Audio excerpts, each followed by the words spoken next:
Olá a todos, meu nome é Daniele e nesse pequeno período de tempo eu vou tentar passar para vocês algumas questões relacionadas à síndrome de Irlen. Eu sou pedagoga, psicopedagoga, neuropsicopedagoga. Trabalho também com a testagem da síndrome de Irlen, né?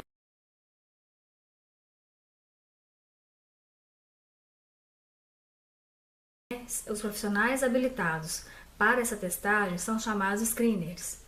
E é uma habilitação onde nós temos um curso dado pelo Hospital de Olhos, Dr. Ricardo Guimarães, em Belo Horizonte.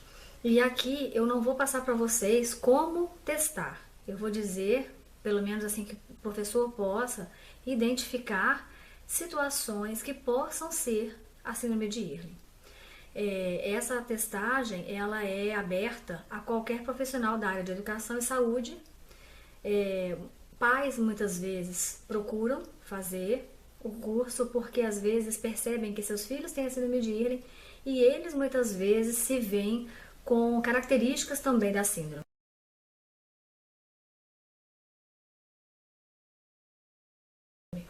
É uma síndrome nova, algo ainda estudado, mas já com esse nome por conta de doutora Ellen Irlen ter descoberto essa questão, que nada mais é do que são distorções neurovisuais que acometem a leitura. E essas dificuldades da leitura, que qualquer indivíduo portador da síndrome de Irlen tenha, muitas vezes é confundida com a dislexia.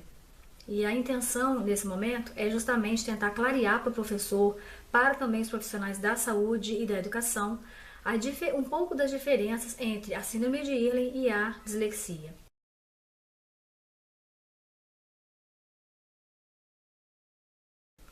Geralmente, a dislexia ela não vem acompanhada de ardência nos olhos, né? O sintoma da dislexia, a dificuldade da leitura, ela não vem acompanhada com ardência nos olhos, dificuldade com a luminosidade, ela não vem acompanhada muitas vezes com dor de cabeça, né? Claro, existe um esforço que a criança ou adolescente ou adulto com a síndrome de Irlen faça para ler. Naturalmente, esse esforço traz um cansaço, um gasto de energia para o cérebro, mas ele não traz algumas características, algumas coisas agregadas, né, algumas comorbidades, como tem a síndrome de Irlen. Então, no caso de uma criança, o indivíduo, né, portador da síndrome de Irlen, ele traz questões relacionadas a esses primeiros pontos que eu coloquei. Ardência nos olhos, dor de cabeça, muitas vezes enjoo. Tem crianças que realmente chegam a passar mal por conta de se exercitar, se dedicar muito à leitura, né? E isso exige dessa criança muito esforço e isso realmente traz esse enjoo. Por quê? Porque ele mexe diretamente a leitura, né? Ela é neurovisual, porque quem vê primeiro é o cérebro, né? E depois os olhos decodificam. Então, quando a pessoa tem a síndrome de Irlen, ela tem essas questões mais comprometimento, digamos assim, na hora da leitura, por conta de mexer muito com o sistema nervoso central. Claro que um disléxico, a leitura de um disléxico também mexe com esse sistema nervoso, mas a dislexia com as suas particularidades e a síndrome de Irlen com outras, que é o que vou tentar passar para vocês.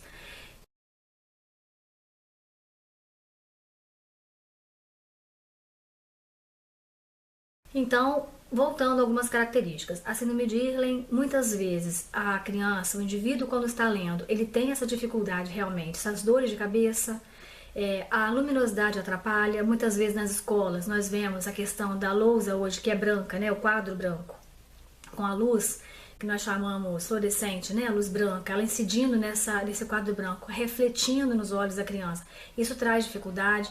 As crianças muitas vezes usam um boné para disfarçar, às vezes um cabelo, né, uma franja mais compridinha para poder disfarçar. E muitas vezes a gente, como professor, né, como eu já fui um dia, a gente tenta justificar com algumas coisas. Então, assim, ele é preguiçoso, né? Ou ele não respeita, ele vem de boné, e aí proíbe-se o boné.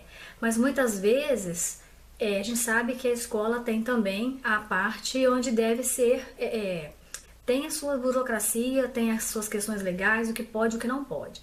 Não estamos querendo dizer que isso seja certo, né, usar o boné, mas é uma dica para as pessoas poderem perceber que muitas vezes aquele aluno que senta meio recostado, que usa o boné, que muitas vezes escreve deitado, né, porque o ângulo de visão dele pode ser diferente dos demais, né, e a gente pode entender que pode ser uma característica da síndrome de Irlen. Por isso a minha intenção não é que o profissional, quem esteja assistindo esse vídeo, possa saber diagnosticar. Não é isso. A questão maior é realmente saber encaminhar.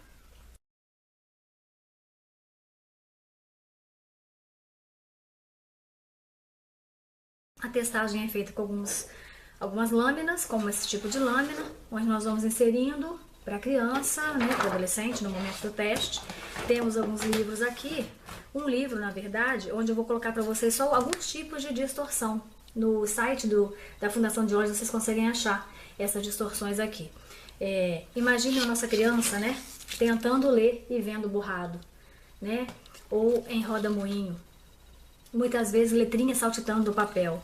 E aí é a diferença para a dislexia, que não é dessa forma que a criança vê o mundo, o indivíduo não vê o mundo distorcido. Até mesmo para fazer uma vaga com carro, muitas vezes subir uma escada, descer uma escada, essas são as situações que a síndrome de Irlen coloca, que traz para a pessoa que está tentando ler.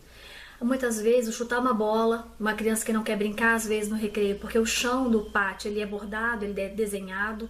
E isso a gente pensa, né, a gente já rotula como outras coisas, né? Ah, é preguiçoso, aí não quer, não se junta aos outros, e às vezes vem diagnósticos, suspeitas, até mesmo de outras situações muito mais agravantes que não é, né? A criança que às vezes vai ler debaixo da mesa, ou quer aquela penumbra, coloca a porta entreaberta para que a claridade não atrapalhe. E isso pode ser um sintoma, uma dificuldade aí da leitura, e que essa criança está tentando um manejo para tentar ler melhor. Existem adultos que não sabem que são portadores, cerca de 15% da população tem a síndrome de Irlen e não sabe. Em Belo Horizonte existe um trabalho muito grande já sendo feito com as escolas da rede, onde as lâminas que são oferecidas na hora da testagem, elas são levadas para a escola dessa forma, né? Porque não pode ser dobrada, então elas são levadas assim. E por quê? Porque isso é uma questão hoje preocupante e as pessoas realmente não sabem. Antigamente ela era chamada de dislexia de leitura, né? Ou dislexia visual. E na verdade a dislexia, ela é de leitura, né? Mas ainda não se, naquele momento não se chegava ainda ao nome. Como veio essa descoberta, né, doutora Ellen Irlen, assim colocou o nome da síndrome de Irlen. No Hospital de Olhos, ou no Instituto de Olhos, Dr. Ricardo Guimarães, existe esse curso, né? A nossa testagem enquanto screener, ela é feita e à medida que eu posso perceber que a criança tem a síndrome de Irlen, eu dou uma dessas lâminas quando a leitura se adapta ao colocar as lâminas, são chamadas overlays, né? Filtros. E aí é dita que a criança tem a síndrome de Irlen, a gente pode também auxiliar a escola, o professor, como usar. E ainda, se for uma questão maior, que possa abranger o social daquela pessoa, a gente encaminha para o Hospital de Olhos e lá é feita uma nova triagem e ainda talvez possa ser prescrito óculos, que somente por um profissional do Hospital de Olhos, um oftalmologista, para poder prescrever esse óculos, que não é feito no Brasil. É um óculos com filtro diferente, também com cor diferente, de acordo com a lâmina que essa criança que for necessário para essa criança, né?